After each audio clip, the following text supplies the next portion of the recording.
it's Jennifer with Jennifer at Home, and I'm super excited you're here to join me today to make my very own no-spread sugar cookie recipe.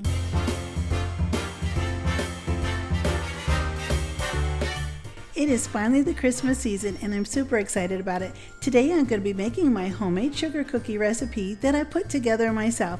I had 4 different recipes that I had used over the years and I was really disappointed in all of them. Either they were too hard or they spread all over the tray, they didn't have crisp clean edges, or they were just too soft to decorate. So I put these recipes together and I've been using this recipe for years now. And I really enjoy it. The cookies turn out exactly how I want them to, and I don't need the extra things, baking soda, cream of tartar.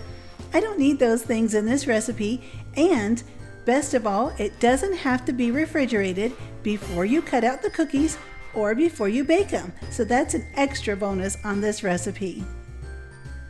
In this recipe, I thought it would be great if you could have your choice of whatever extract you would like to use. You can use almond extract, vanilla extract, or even peppermint extract.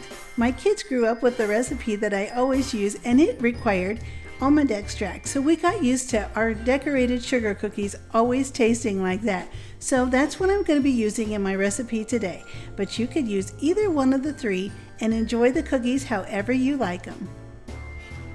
These are the only ingredients we need to make these amazing sugar cookies. We need 3 cups of flour, 1 cup of sugar, 2 sticks of butter, 1/2 teaspoon of salt, 1/2 teaspoon of whatever extract you would like to use, and 1 cold egg. Make sure the egg is cold and the butter is room temperature. The first thing we're going to do is add the 2 sticks of butter. We're going to add the 1 cup of sugar and the 1/2 teaspoon of salt, and we'll mix these together. We're going to mix these together on low just until combined. We don't want to mix them any higher because we don't want to whip air into the dough.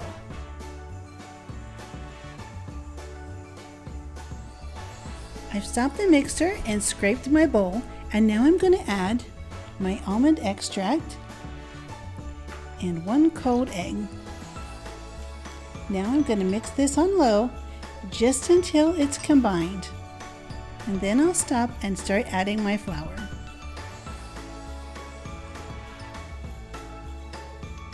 And this is what it looks like when the ingredients are incorporated. Everything is in except the flour.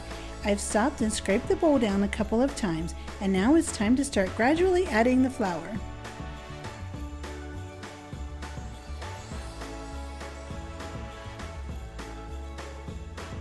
We'll want to keep mixing this on low until it starts to clean the sides of the bowl.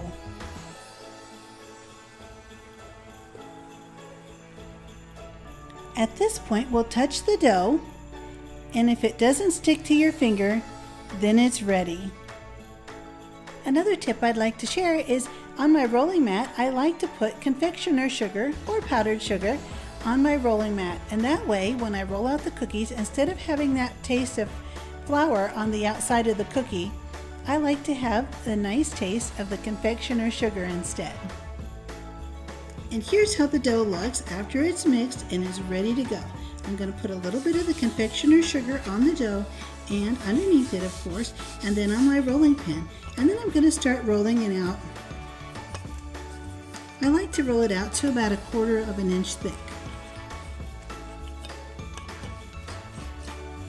And remember, you don't have to refrigerate this dough before you start rolling and working with it, or before you bake it in the oven. And you want to handle this dough as little as possible because you don't want to heat the dough up with your hands. Your body heat will heat it up, and then the dough will no longer have that cold feeling that keeps it from spreading. Okay, it's time to cut out some cookies. I'm going to use this snowman shape. I'll put it right over here at the edge.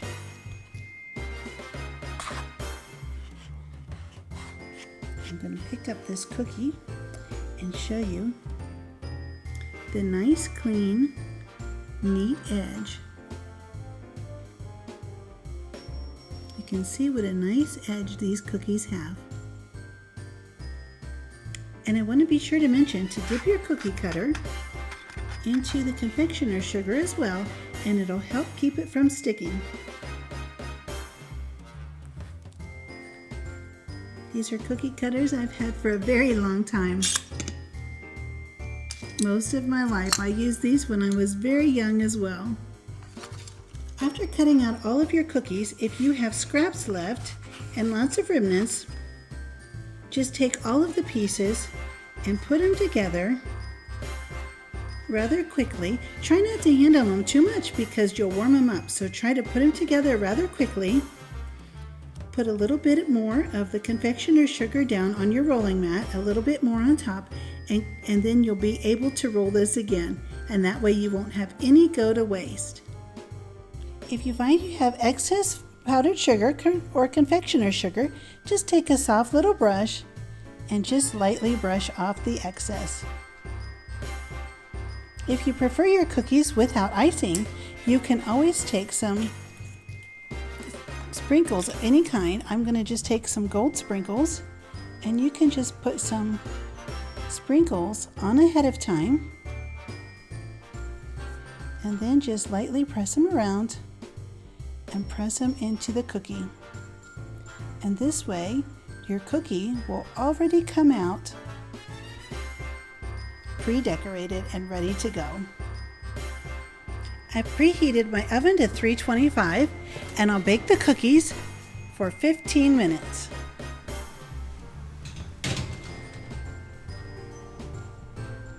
The cookies baked for 15 minutes at 325. Then I removed them from the oven and let them cool completely on the baking sheet. You can also remove them to a wire rack after 4 minutes of cooling on the baking sheet. And this is how they turned out. You can see they have a very nice, crisp, clean edge. Perfect for decorating.